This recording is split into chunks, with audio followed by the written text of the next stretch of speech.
Good evening. The world's biggest plane is parked at Perth International Airport tonight on its first visit to Australia. There was traffic chaos as 16,000 spectators came to see the Antonov AN225 cargo plane touch down. Looming above homes, this giant of the sky descends on Perth's International Airport. 6 engines and wings spanning more than 88 metres. Just after 11:30 this morning, touchdown.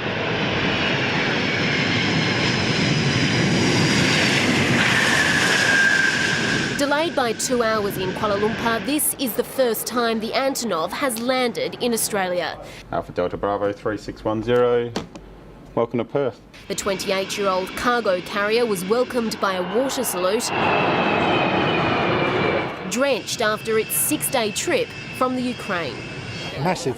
It's well worth coming down. That's pretty impressive, eh? Yeah, it's pretty good. It's good fun to see something a bit different. I just see it in real life. It's just mind-blowing. You have to be here to see it.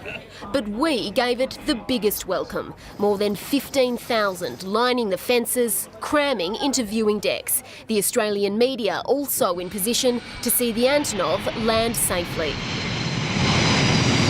Aviation enthusiasts travelled across the country, camping outside the airport for more than 4 hours. It's a once-in-a-lifetime opportunity, I think, to see this great plane in the flesh, up close. And there's people come over here from the eastern states. There's people monitoring its movements online throughout the world. So they've been tracking its flight all the way from Prague to here. It also caused major traffic headaches. Roads around the airport at a standstill. Sam Vincent was forced to abandon his car just to make his flight. We got out from Kel's parents' car because we just had no other choice. Probably about a 4.5k walk. There was quite a lot of congestion on the roads. We managed it as best we could today, but with 16,000 people coming to the terminal in one hit, that's a lot to manage. So there may have been some small impacts, but nothing significant today. Built in 1988, it was originally designed to carry the Buran space plane for the Soviet space program, but now makes only commercial flights. The giant Russian aircraft is 84 metres long compared to a 747's 70 metres. Wingspan is 88.5 metres, the 747 by comparison a mere 60. And place the Antonov in the middle of a soccer field, there wouldn't be much room at either end, and it would overlap the sidelines. Vigorous tests on our runway had to be done to make sure it could handle it. The Antonov can weigh up to 640 tonnes when it takes off.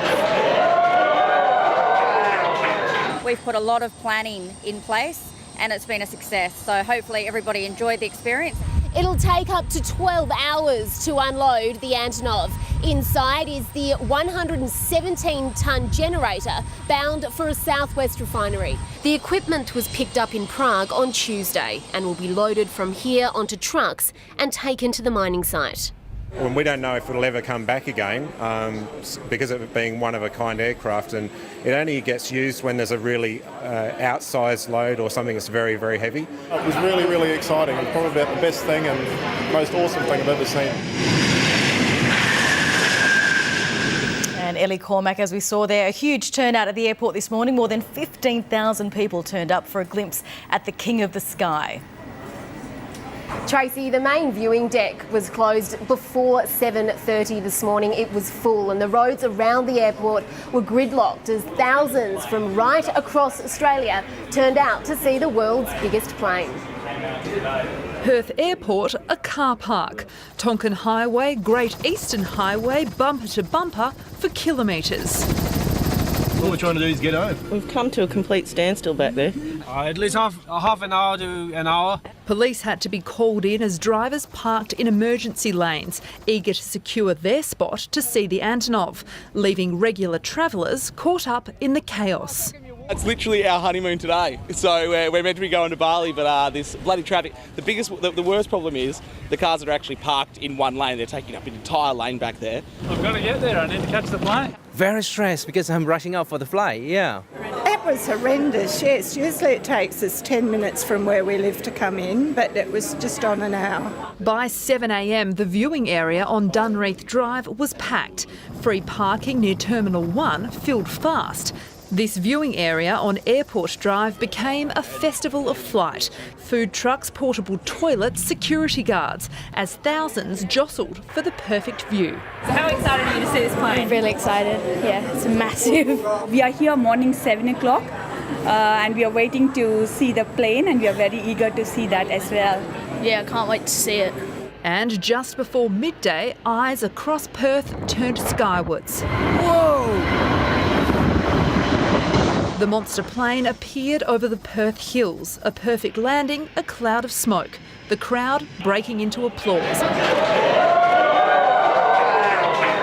as the Antonov AN-22 Mirror finally arrived.